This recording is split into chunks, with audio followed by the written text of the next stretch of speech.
We got a video to watch. Um, yeah, so we got a video to watch. Why you should be excited for the 2026 F1 season? Um, let's see. I'm excited because of the new team, Cadillac and Audi. Um, I hate that they're doing 50% electric, but the car sounds good, and the car is smaller, significantly smaller and lighter. So that's why I'm excited. Let's see what they have to have for us.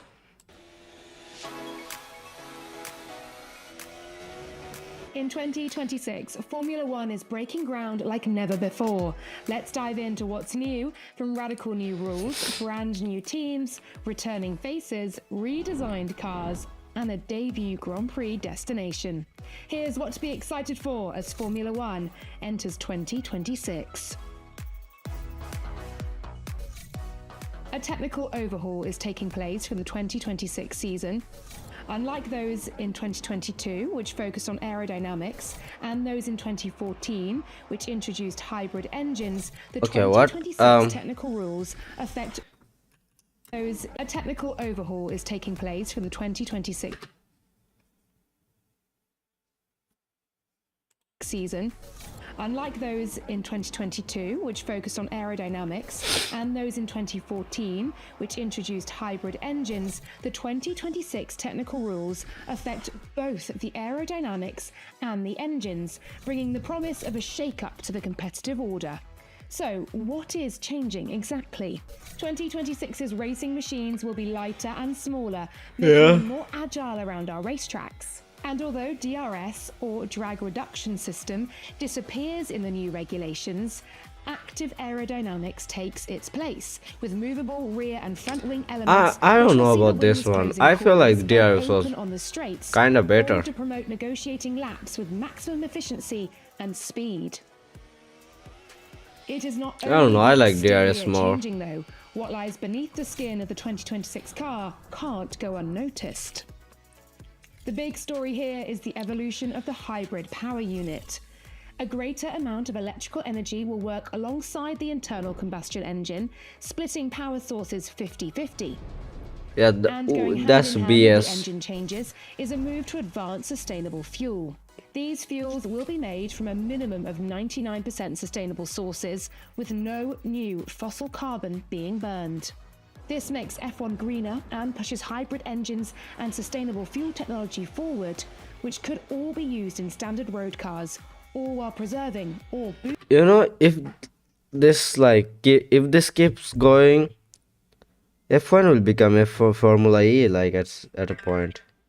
Like if this keeps on going, it will become a Formula E. No one is asking for a greener F1. Performance. Regulation changes throughout F1's history have signalled a sea of change in the sport. Who do you think will capitalise on the new regulation changes? I think Audi Will a will. surprise challenger reveal themselves? Only time will tell.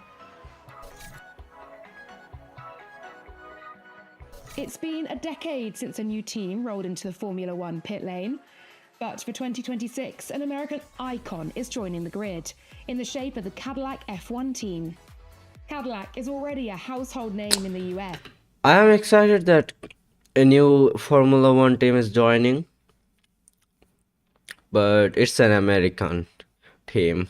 It's Cadillac, so I'm less excited about that it's an American team. But it's good that one more team is joining. The marque has raced The in more the other merrier. series, but this is the first time they've entered the global top tier of F1. But make no mistake, Cadillac's ambitions are huge. We know it's a huge challenge. It's very difficult to quantify what success can look like, other than, we just have to execute as well as we possibly can, gain respect from the other competitors. I think that's always the first target, because if we do that, then we know that we will be doing a good job. The task of building Good. an F1 team from the ground up fell to team principal Graham Loudon. Eagle-eyed fans might remember Loudon as the sporting director of the Manor F1 team, which debuted as one of 3 new entrants back in 2010. But the biggest job vacancies to fill were the racing drivers. Perez The hotly and anticipated news Bottas. finally broke in August 2025 with the announcement of 2 returning F1 heroes. It's clear for everyone we've gone for F1 Ah, heroes. It's clear for everyone we've gone for experience with Valtteri and Checo. You know, between the two of them, they've got 106 or so podiums, 16 race wins. But when we told each driver, there was that spark of excitement as well. And for me, that's what I look for. Sergio Perez and Valtteri Bottas are proven race winners with more than 500 Grand Prix starts between them.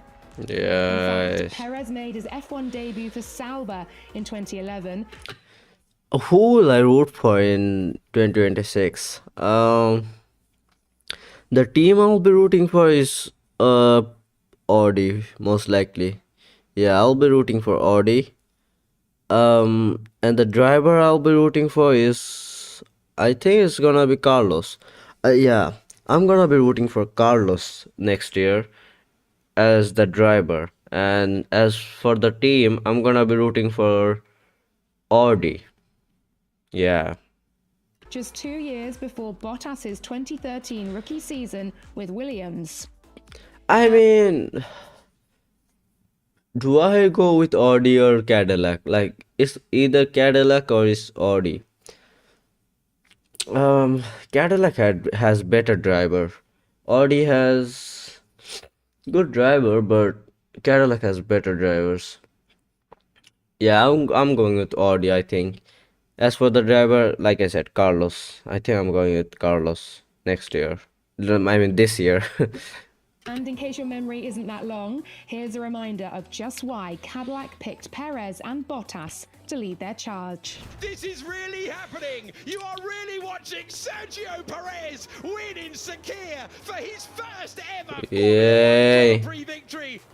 For the first time ever, Valtteri Bottas wins a Grand Prix, and it is smiles all around. It is victory for Valtteri. Perez trying to go past 2 of them in one corner and doing so. Valtteri Bottas retakes the lead of the US Grand Prix, and it's been a long time coming as far as he's concerned. Sergio Perez over the line to take it from Ferrari. He does! Sergio Perez with a lightning second sector, a lightning third sector, takes pole. He's going to climb back to the top step of the podium at Sochi, where he won his first Grand Prix. It's win number 9 in Formula One for Valtteri Bottas. Sergio Perez is an instinctive racer with a never-say-die attitude. Man, Sergio shouldn't have lived Alpine. I wish he hadn't lived Alpine. In just his second season in F1, racing for Sauber, he showed just what he was made of when he took the fight to Ferrari's Fernando Alonso for the lead of the 2012 Malaysian Grand Prix. Yes, yes. Thank you, everybody. He was made just his. Sergio Perez is an instinctive racer with a never-say-die attitude. In just his second, took the fight to Ferrari's Fernando Alonso for the lead of the 2012 Malaysian Grand Prix. Yes, yes. Thank you, everybody. Thank you. Hey, you are the man. Thank you. His reputation for battling beyond the car's ability and brilliant Damn, tyre he looks so management young. soon made Perez a regular on the podium for Sauber. Brilliant tyre management Bro, this Fernando looks so badass. soon made Perez a regular on the podium for Sauber and then Force India. And an amazing comeback drive resulted in an emotional first F1 victory with Racing Point in 2020. Yes, Checo, P1. Yes. Miss Speechless, guys. The passionate Perez is also an expert street fighter, hustling his way to victories in Monaco, Singapore, and Azerbaijan. He was even crowned King of Baku after famous wins there for Red Bull in 2021 and 2022.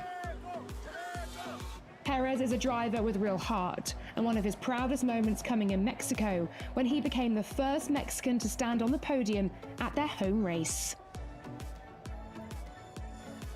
If Perez brings the fire, it's Valtteri Bottas who brings an ice-cool composure to Cadillac.